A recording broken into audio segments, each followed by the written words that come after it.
नमस्कार मंडळी, हे बघा मेथीसारखी किंवा इतर पालेभाज्यासारखी दिसणारी ही रानभाजी आहे आणि आपल्या आरोग्यासाठी एक नंबर आहे. तर व्हिडिओ स्किप न करता पूर्ण पहा. तर चला तर आपण आता ही रेसिपी पाहायला घेऊया. नमस्कार मंडळी, हे बघा ही आहे रानभाजी आणि हिला काय म्हणतात माहिती आहे? नाल भाजी. नाल म्हणजे म्हणजे नळीसारखी नळी भाजी. तुम्ही म्हणाल हिला नळीप्रमाणे भाजी का म्हणतात? तर हे बघा तुम्हाला दाखवते. हे बघा नीट दिसतंय. हे बघा हा आहे ना नळीसारखा भाग असतो, जसं तुम्ही स्ट्रॉ कसं असतं त्याप्रमाणे हे बघा हे फोकळ असतं. आणि ही भाजी काय माहिती आहे मंडळी, ही तुम्हाला दलदल पाणथळ अशा ठिकाणी ती तुम्हाला भाजी मिळून जाते. तळी तलाव अशा ठिकाणी ह्या भाज्या मिळतात आणि म्हणून ह्या भाज्या बाजारात तुम्हाला विकायला पण आपल्याला ज्या मावशी काकी वगैरे असतात ना त्या भाज्या अशा रानभाज्या विकायला आणतात. आणि ह्याचा फायदा काय प्रामुख्याने की जे आपलं पोट साफ करण्यात पचनक्रिया पण सुधारते आणि पोट साफ करण्यात ह्या भाजीचा उपयोग होतो. मग तुम्हाला जर अशा रानभाज्या बाजारात मिळत असेल, पानं बघा कशी याची लांबडी आहे, तर तुम्हाला जर अशा भाज्या मिळत असतील तर तुम्ही आवश्यक आणि एकदम सोप्या पद्धतीत आहे, मी तुम्हाला रेसिपी करून दाखवणार आहे. तर तुम्ही पण आता अशा जर तुम्हाला रानभाज्या मिळत असेल तर तुम्ही नक्की करून खा. तर आता मी ही तुम्हाला साफ कशी करायची ते पण दाखवते. तर हे बघा आता मी हे तुम्ही म्हणाल हे कोळे देठ कशाला घ्यायला पाहिजे, तर थोडे हे बघा कोळे असतात, तर तुम्ही हे देठ पण घेतलात तरी चालून जातं. फक्त आपल्याला हे असं तोडून घ्यायचं आहे. आणि अशीच काही जण ती भाजी आहे ना अशीच करा, एकदम कोळे देठ आहे. आणि मी काय करणार आहे, मला चिरून केलेली भाजी आवडते त्याच्यामुळे मी ही चिरून करणार आहे. बघा ह्याला म्हणून ही नळी भाजीसुद्धा म्हणतात किंवा नाल असं प्रकार, म्हणजे नाल आणि नळी अशा प्रकारे याची नावं आहे. तर ही भाजी तुम्हाला आवर्जून मिळाली तर करा. आता मी बघा अशा प्रकारे, आणि तुम्हाला मी सांगितलं मी सर्व भाग घेणार आहे, काही फेकणार नाही आहे आणि याची भाजी करणार आहे. फक्त अशा प्रकारे तोडून स्वच्छ धुवून झाल्याच्या नंतर मी ही भाजी कशी करतात, कोणत्या पद्धतीत करतात, एकदम साध्या सोप्या पद्धतीत अशा रानभाज्या केल्या जातात आणि पोट साफ होण्यासाठी ही भाजी एक नंबर. आणि काही नाही तर हे उकडून पाणी वगैरे फेकून द्यायचं तसं नाही आहे, ही भाजी चवीला चांगली लागते. तर आता मी अशा प्रकारे तोडून घेते सर्व.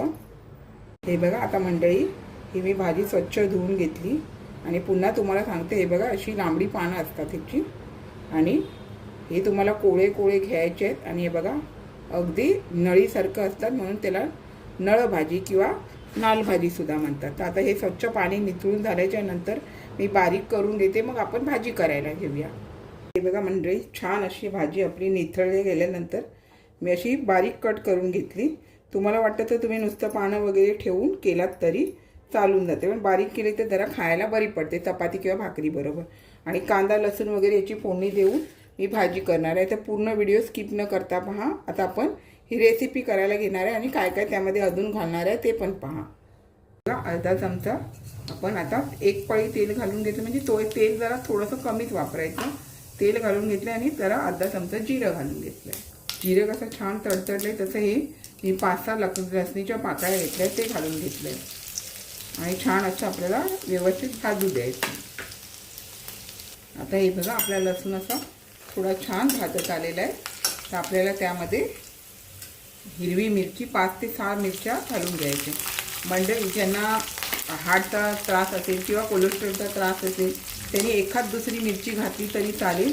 मसाल्याचा वापर करायचा नाही. आणि हिरव्या पालेभाज्या किंवा इतर भाज्यामध्ये अजिबात खोबऱ्याचा वापर करायचा नाही. आता आम्ही मालवणी, आम्हाला कसला त्रास नसतो तर आपण खोबरं वगैरे वापरतो, पण ज्यांना कोलेस्ट्रॉल हार्टचा त्रास असतो त्यांनी खोबऱ्याचा वापर करायचा नाही.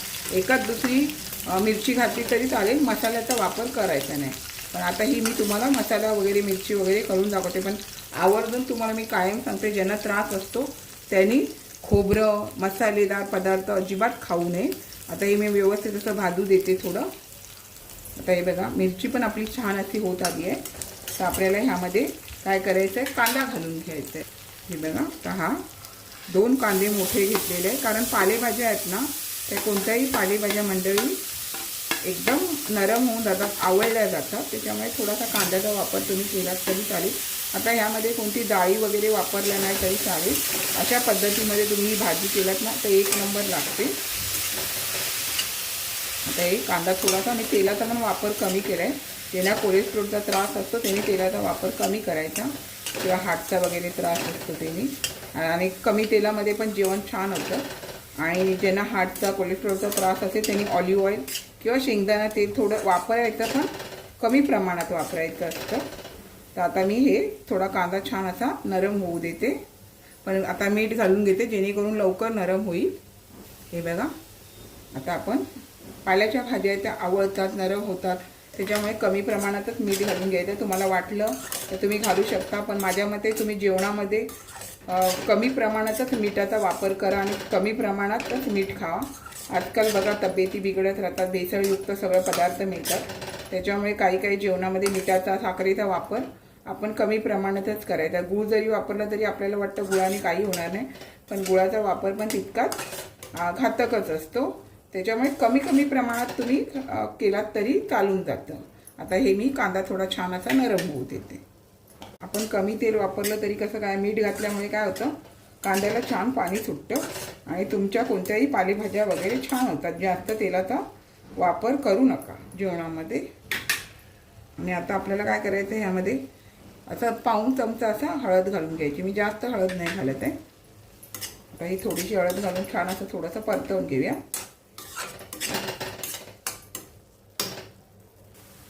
आता हे बघा, आपला कांदा पण छान असा नरम झालेला आहे. मीठ घातल्यामुळे कसं माहिती आहे, पटकन असा नरम होऊन जातो. आता आपल्याला ह्यामध्ये दुसरं काही न घालता ही भाजी घालून घ्यायची आहे.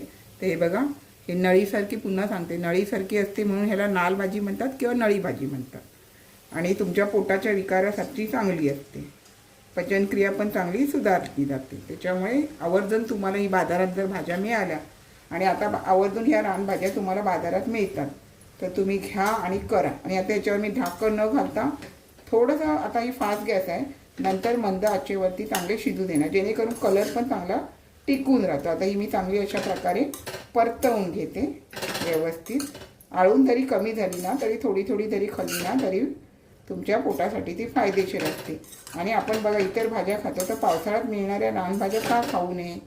तर आवर्जून तुम्ही आता अशा पद्धतीत कोण तुम्हाला व्हिडिओमध्ये दाखवत असतील आणि मिळतात ते तुम्ही घेऊन खाऊ शकता. आता आपण ही चांगली शिजू देऊया. हे बघा, झाकण न ठेवता पण भाजी कशी आळत आली आणि तिचा कलर पण व्यवस्थित असा टिकून राहतो आणि मस्त अशी भाजी चटचूच. आणि अगदी मेथीची भाजी कशी असते तसा छान असा सुगंध येतो आणि चपाती भाकरीबरोबर पण खायला एक नंबर भारी लागते. आता अजून मला तिला चांगलं शिजू द्यायचं आहे, झाकण न ठेवता वाफेवरच. आपल्याला तुम्हाला पाहिजे झाकण तुम्ही ठेवू शकता, पण कलर बदलतो, त्यामुळे झाकण न ठेवता मी शिजून घेते.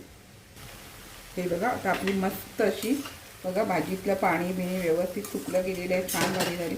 आणि मंडळी तुम्हाला आवर्जून पुन्हा एकदा सांगते, जिऱ्याची आणि लसणीची याला फोडणी आवर्जून द्या, एक नंबर चव येते या भाजीला आणि मस्तच लागते. आणि मंडळी ज्यांना पुन्हा एकदा सांगते, आधी पण सांगितलं व्हिडिओमध्ये, कोलेस्ट्रॉलचा आणि ज्यांना हार्टचा त्रास असेल त्यांनी एखाद दुसरी मिरची घाला, थोडासा कांदा घाला आणि खोबऱ्याचा वापर करू नका. आता आम्ही खोबरं वापरतो, पण ज्यांना कोलेस्ट्रॉल आणि हार्टचा त्रास असेल त्यांनी खोबरं वापरू नका. अशी भाजी चपातीबरोबर भाकरीबरोबर छान लागते. पण आता कसं आपल्याला त्रास नाही तर आम्ही आपलं थोडंसं खोबरं वापरून घेतो. आणि खोबरं घातलं की आपण शेंगदाण्याचा कूट खाणाऱ्याने शेंगदाण्याचा कूट घातला तरी चालेल. आणि ज्यांना त्रास होत असेल त्यांनी शेंगदाणा कूट किंवा खोबरं नाही वापरलं तरी अशीच भाजी ही छान लागते. मात्र जिऱ्याची आणि लसणीची फोडणी द्यायला अजिबात विसरू नका. मी तुम्हाला आवर्जून 2-3 वेळा व्हिडिओमध्ये सांगितलं आहे. नाहीतर तुम्ही म्हणाल की सारखं का सांगते. तर काय माहिती आहे, आता प्रत्येक अशा तब्येती बिघडत राहतात, त्यामुळे मला असं व्हिडिओमध्ये सांगावं लागतं. माझ्या नर्सिंग कोर्सचा काहीतरी कोणाला फायदा होत असेल त्यासाठी मी हे प्रयत्न करते. एवढं आपण जर शिक्षण घेतलेलं आहे त्याचा उपयोग तर सगळ्यांसाठी व्हायलाच पाहिजे ना. त्याच्यामुळे मी तुम्हाला सांगत असते या गोष्टी. आपली तब्येत आपल्या हातात असते, त्याच्यामुळे आपली तब्येत पण आपल्याला जपायला पाहिजे. खा, चमचमीत खा, घमघमीत खा, पण तब्येत तुमची सांभाळून सगळं खा. आता हे खोबरं व्यवस्थित अजून त्यामध्ये चांगलं होऊ देऊया. मंडळी छान अशी आपलं आता ही भाजी तयार झालेली आहे. गॅस बंद केलेला आहे. तुम्हाला ही अजिबात रानभाजी अशी करून दिसत नाही आहे. एखादी मेथीची भाजी, पालेभाजी अशी दिसते तर तुम्हाला मिळाली. लक्षात घ्या, भाजीला नाल किंवा नळ भाजी अशी सुद्धा म्हणतात. मिळाली तर तुम्ही मावशींकडनं घ्या. बाजारामध्ये सध्या रानभाज्या भरपूर उपलब्ध आहे, वेगवेगळ्या प्रमाणात भेटतात. वेगवेगळ्या प्रकारे तुम्ही करून खाल्ली तरी तुमच्या पोटाच्या हे आरोग्यासाठी ती चांगली असते. तर अशा प्रकारे मी तुम्हाला ही करून दाखवलेली आहे. हे बघा मंडळी, नाळ भाजी म्हणजे नाळ भाजी ही मी असा आपणास करून दाखवलेली आहे। अशाच माझ्या नवनवीन रेसिपी किंवा इतर व्हिडिओसहित मी आपणास कायम भेटतच असते। त्यासाठी आपण माझ्या चॅनलला लाईक, शेअर, सबस्क्राईब किंवा हाईप करायला विसरू नका। चला तर आता मस्त खा आणि स्वस्थ राहा। आपण माझे व्हिडिओ पूर्ण पाहता त्याबद्दल मनापासून खूप खूप धन्यवाद। चला तर मग नक्की खा। अशी बाजारात रानभाजी मिळते, एक नंबर भाजी होते। जिरं मोहरीची फोडणी द्यायला अजिबात विसरू नका।